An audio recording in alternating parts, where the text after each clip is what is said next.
जय राम जय जय राम, श्री राम जय राम जय जय राम।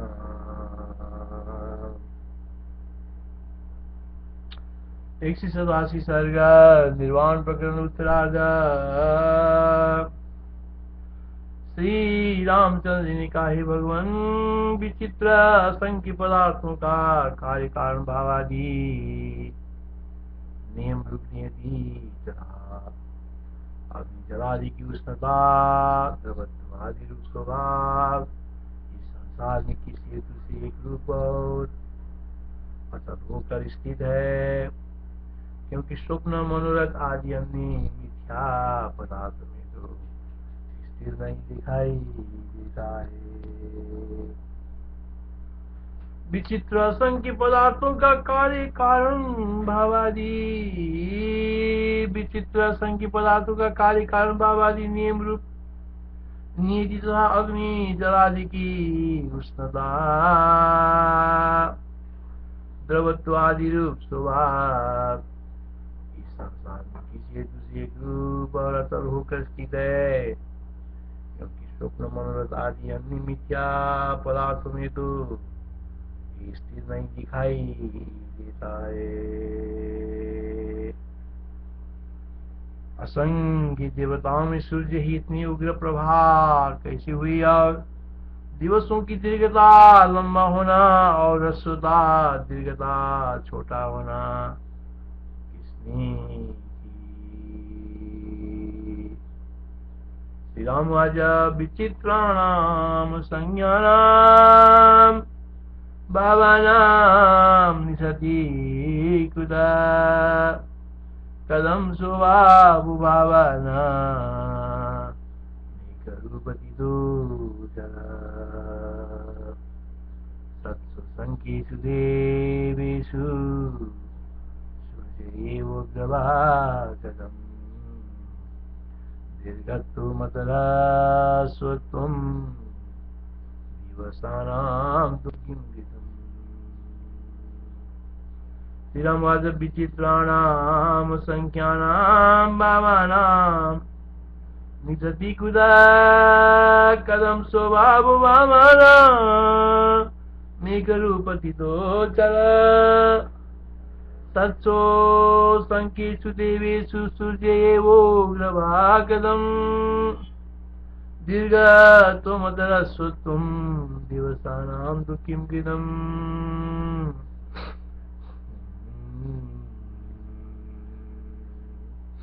श्री वशिष्ठ जी ने कहा, श्री राम जी आदि सृष्टि में उस निश्चल पर ब्रह्म में स्वभाव से ही काकताली व्रत में नियत जो भान हुआ, वो जैसा था और जिस प्रकार के कार्य कारण भाव से स्थित था, वैसा ही आज भी स्थित वह जगत शब्द से कहलाता है। अर्थात आदि सृष्टि में जो जो काकतालीय न्याय से विधाता को जैसा जैसा प्रतीत हुआ, वैसा ही अर्थ क्रियादि द्वारा नियत रूप से स्थित है। विधाता की इच्छा उसके अव्यय विचार में हेतु है। यही बात वस्तुओं की स्वभाव के विषय में भी जाननी चाहिए। आदि सृष्टि में उस निश्चल पर ब्रह्म में स्वभाव से ही काकतालीयवत नियत जो भान हुआ, वो जैसा था और जिस प्रकार के कार्य कारण भाव से स्थित था, वैसा ही आज भी स्थित वो जगत शब्द से कहलाता है। अर्थात आदि सृष्टि में जो जो काकतालीय न्याय से विधाता को जैसा जैसा प्रतीत हुआ, वो वैसा ही अर्थ क्रियादि द्वारा नियत रूप से स्थित है। विधाता की इच्छा ही उसके विचार में हेतु है। यही बात वस्तुओं की स्वभाव के विषय में भी जाननी चाहिए। बशिवात काकतालीय वद भागम परिनिदम यथास्थितमिदारूपम् इदं तज्जगदुच्यते।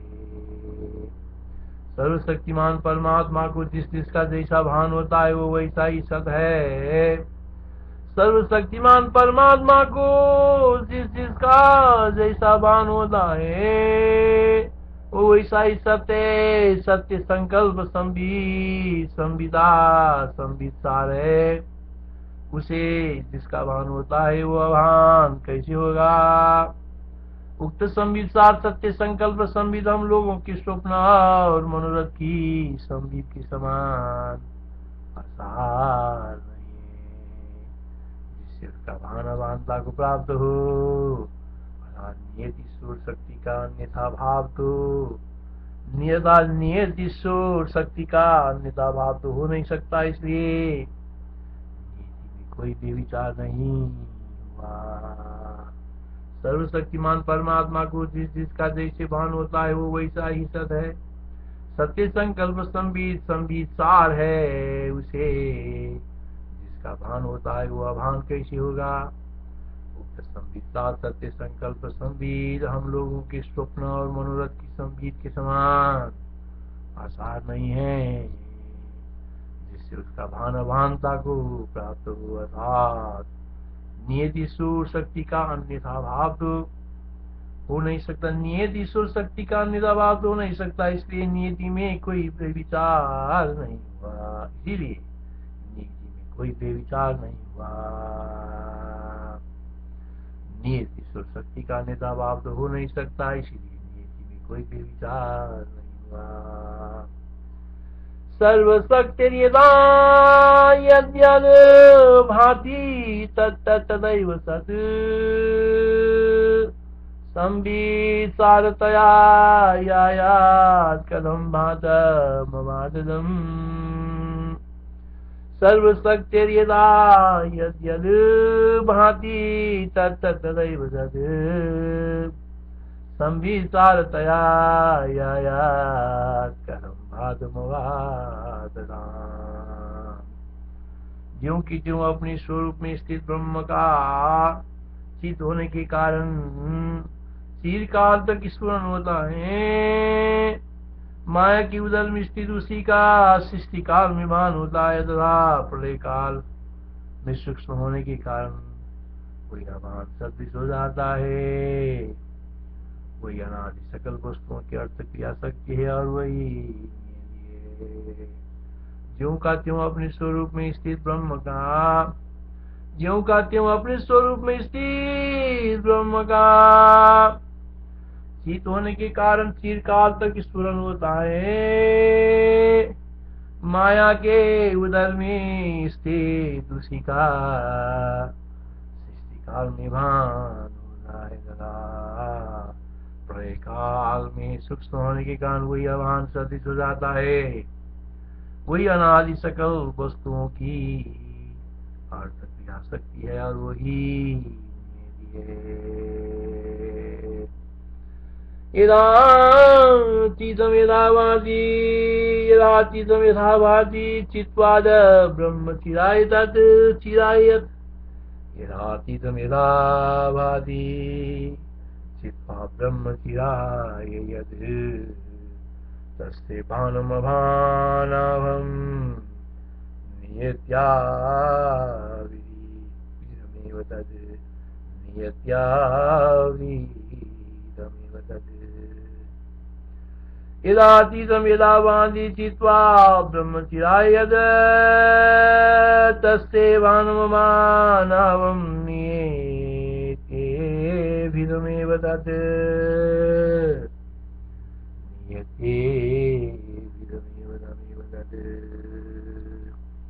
इस प्रकार ये इस प्रकार का है और ये इस प्रकार का है जो स्वयं ब्रह्म का ही जो स्फुरन है। सृष्टि और प्रलय का रूप धारण करने वाला वही नियति नाम वाला कहा गया है। ये इस प्रकार का है और ये इस प्रकार का है यो स्वयं ब्रह्म का ही जो स्फुरन है। सृष्टि और प्रलय का रूप धारण करने वाला वही नियति नाम वाला कहा गया है। अर्थात नियत सकल अर्थ क्रिया में समर्थ ब्रह्म ही जगत का अर्थ धारण करता है। इसलिए भी नियति प्रतिष्ठा की सिद्धि होती है। ये इस प्रकार का है और ये इस प्रकार का है यो स्वयं ब्रह्म का ही जो स्फुरन है। सृष्टि और प्रलय का रूप धारण करने वाला वही नियति नाम वाला कहा गया है। अर्थात नियत सकल प्रकृतियां में समर्थ ब्रह्म ही जगत आकार का धारण करता है, इसलिए नियति प्रतिष्ठा की सिद्धि होती है। यह इस प्रकार का है और यह इस प्रकार का है, यह स्वयं ब्रह्म का ही जो स्मरण है। सृष्टि और प्रलय का रूप धारण करने वाला वही नियति नाम वाला कहा गया है। अर्थात नियत सकल अर्थ क्रिया में समर्थ ब्रह्म ही जगत आकार का धारण करता है, इसलिए नियति प्रतिष्ठा की सिद्धि होती है। मित्तमिदं चेत्तं स्वयं ब्रह्मेति भाति इदमित्तमिदं चेत्तं स्वयं ब्रह्मेति भाति यत् तन्नियत्याभिर्दसोक्तं सर्गसमाररूपदे। चित्त में जागृत, स्वप्न और सुषुप्ति इन तीन व्यवस्थाओं का जो स्वतः स्फुरण नित्यंत निर्मल हो, उससे वैसे अभिन्न है जैसे कि जल में द्रवत्व अभिन्न है। अर्थात जागृत, स्वप्न और सुषुप्ति इन तीनों अवस्थाओं अज्ञात आत्मा ही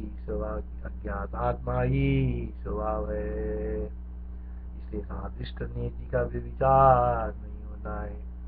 चित्त में जागृत, स्वप्न और सुषुप्ति इन तीन अवस्थाओं का जो स्वतः स्फुरण है अत्यंत निर्मल वो है, उससे वैसे ही अभिन्न है।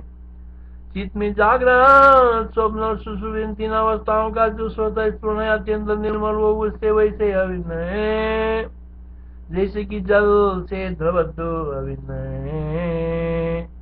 अर्थात जागृत, स्वप्न और सुषुप्ति इन तीनों अवस्थाओं अज्ञात आत्मा ही स्वभाव है, इसलिए सादृष्ट नियति का विचार नहीं होता है। जागृत, स्वप्न सुषुप्ताख्यं यत् स्वतः कथनं स्थिति तत्तो नन्यदेकाच्छं द्रवतोमिव वारिणी। जागृत, स्वप्न सुषुप्ताख्यं यत् स्वतः कथनं स्थिति तत्तो नन्यदेकाच्छं द्रवतोमिव वारिणी। चित्त में जागृत आदि अवस्थाएं वैसा ही भिन्न नहीं है। चित्त में जागृत आदि अवस्थाएं वैसे ही भिन्न नहीं है। चित्त में जागृत आदि अवस्थाएं वैसे ही भिन्न नहीं है।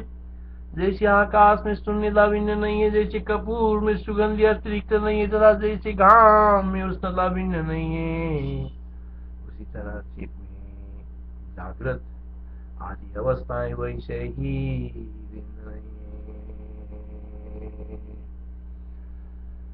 सर्ग प्रलयनाम्नि अग्निका प्रवाह सत्तया सर्ग प्रलयनाम्येक प्रवाह सत्तया चिन्मात्र गगनात्मैका ब्रह्मात्मन्येव संस्थितम् सर्ग प्रलयनाम्येक प्रवाहानन्य सत्तया चिन्मात्र गगनात्मैका ब्रह्मात्मन्येव संस्थितम्।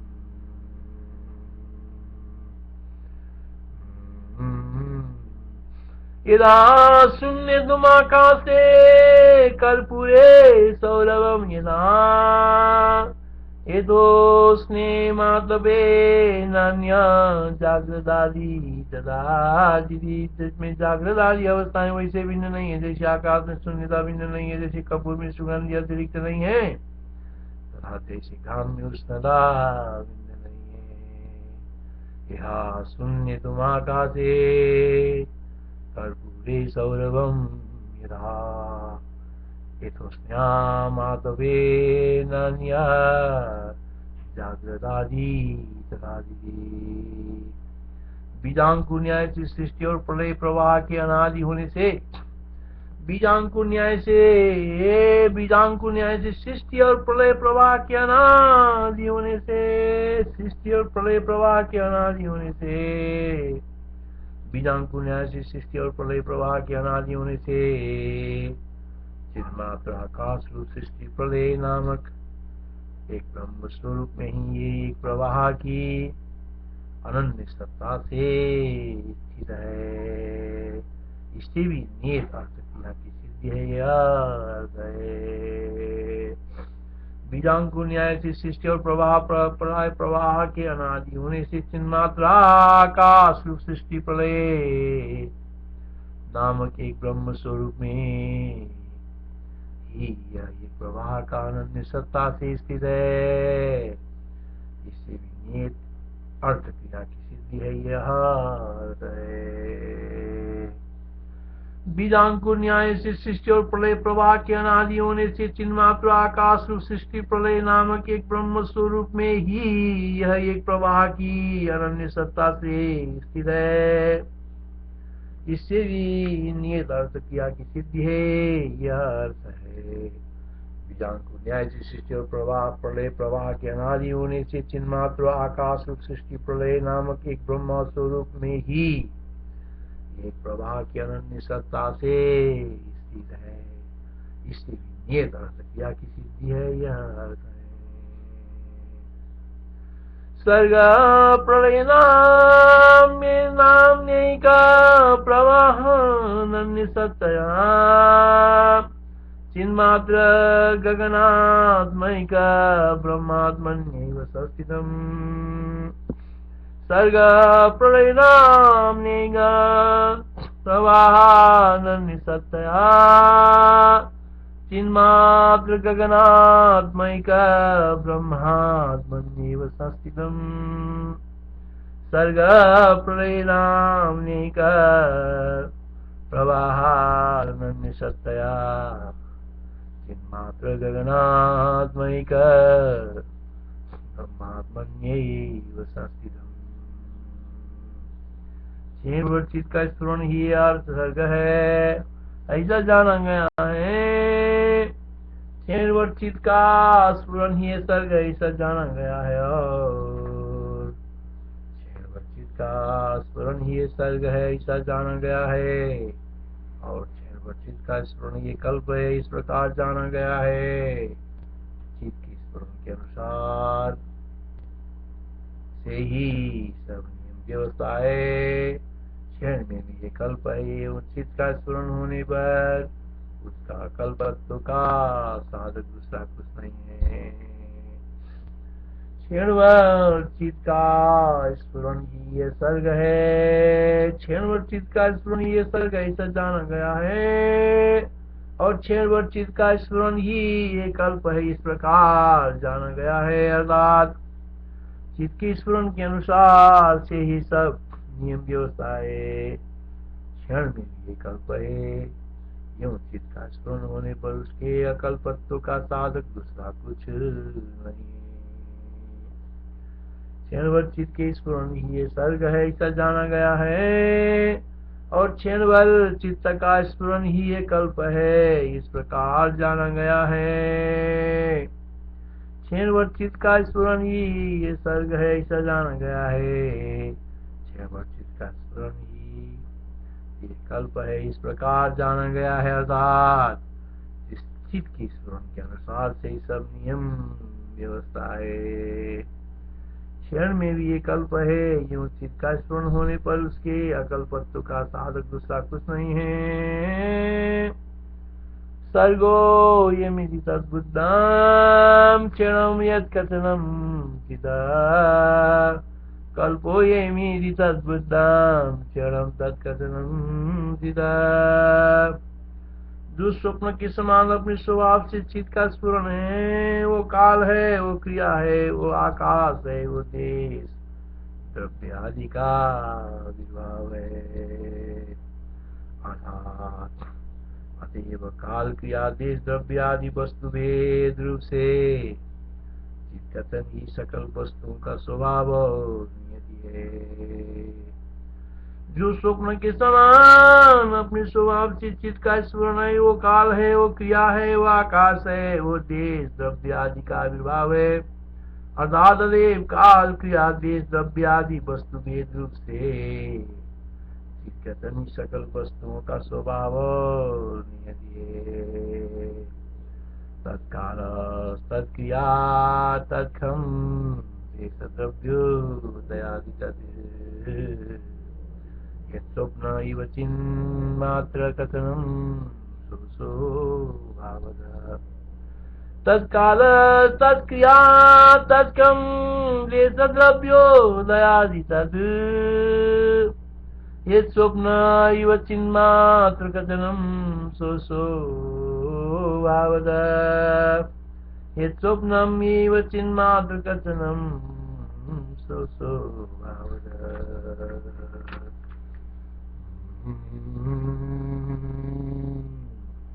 श्री राम जय राम, श्री राम जय राम।